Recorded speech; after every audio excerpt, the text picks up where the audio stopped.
नहीं हूँ। भगवान की भूमि पर चित्रकूट में हम सब बैठे हैं और भगवान कामतानाथ जी सबके साथ न्याय करते हैं। सार्वजनिक जीवन में जब हम रहते हैं तो कई सारे आक्षेप लगते रहते हैं। जो कुछ आक्षेप मेरे ऊपर आपने पूर्व में व्यक्त किया तो उसकी स्पष्टता मैं दूं वो तो ठीक नहीं है। 13 वर्ष की अवस्था से मैं गुरुजी के साथ हूं और मुझे लगता है कि आप सब भी मुझे बहुत अच्छे से जानते हैं कि गुरुजी के कंधों पर बैठ करके मैं खेला हूं और गुरुजी की उंगली पकड़कर हम चलना सीखे हैं। तो और उस विषय में गुरुजी ने अपनी बात रख दी है जो कि उनको ही रखनी चाहिए थी। दूसरी बात जो आप कह रहे हैं कि एक मुकदमे के विषय में, मेरा ये स्वभाव भी नहीं है और मैं कभी इस प्रकार की प्रवृत्ति में रहता भी नहीं हूँ। रही बात जो उन्होंने मेरे ऊपर आक्षेप लगाया है, मैंने इस बात का शुरू से विरोध किया कि इस प्रकार की घटना कभी नहीं होनी चाहिए। सनातन धर्म में संवाद की परंपरा रही है, विवाद की परंपरा नहीं है।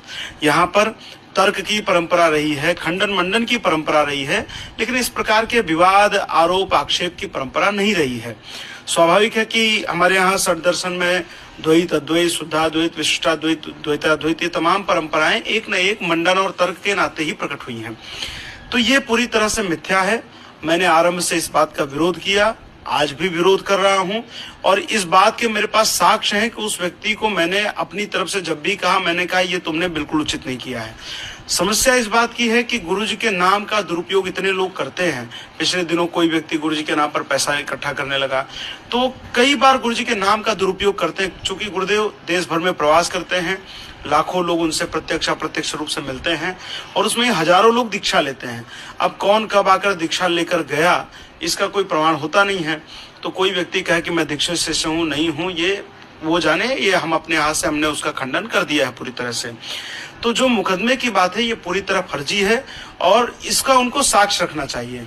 जो चैट की उन्होंने बात कही कि मैंने चैट पर कहा है कि आइए मुकदमा करें, वो मुकदमा करें, मैंने आज एक वीडियो जारी किया ऑफिशियल।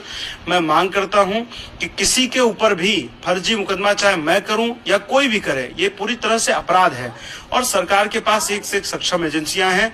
वो चैट पूरी तरह से AI द्वारा निर्मित है और मैं मांग करता हूं कि इसकी जांच करें। यदि मैं दोषी हूं तो मेरे ऊपर कठोर से कठोर कार्रवाई करें, या दूसरा व्यक्ति जो किसी की मान प्रतिष्ठा को, किसी के नाम को खराब करने का प्रयास कर रहा है, ऐसे व्यक्ति के विरुद्ध कार्रवाई होनी चाहिए।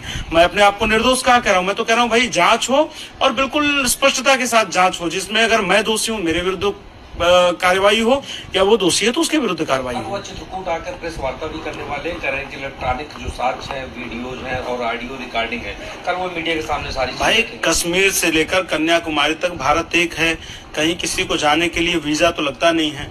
तो स्वागत है, चित्रकूट तो धर्मनगरी, यहाँ लाखों करोड़ों लोग साल भर में आते हैं। आए हो सकता है उनका थोड़ा पाप ही कट जाएगा इसी बहाने चित्रकूट आने से। गुरु भाई बताए जाते हैं, ये किस तरीके से आप दोनों के बीच में इस तरह की लकीर खींच गए?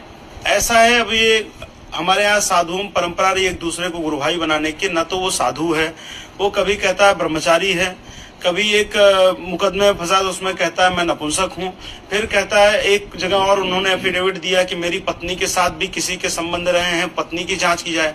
तो एक व्यक्ति तीन बातों को कैसे कह सकता है कि एक तरफ ब्रह्मचारी भी, एक तरफ वो गृहस्थ भी, एक तरफ वो कहता है इस परिस्थिति में भी है। तो मैं तो सरकार से आपकी तरफ से मांग करना चाहता हूँ कि जिस व्यक्ति के ऊपर 28 गंभीर धाराओं में मुकदमे हैं, ऐसे व्यक्ति की जांच होनी चाहिए और इनका जो उचित स्थान हो वहां इनको भेजा जाना चाहिए।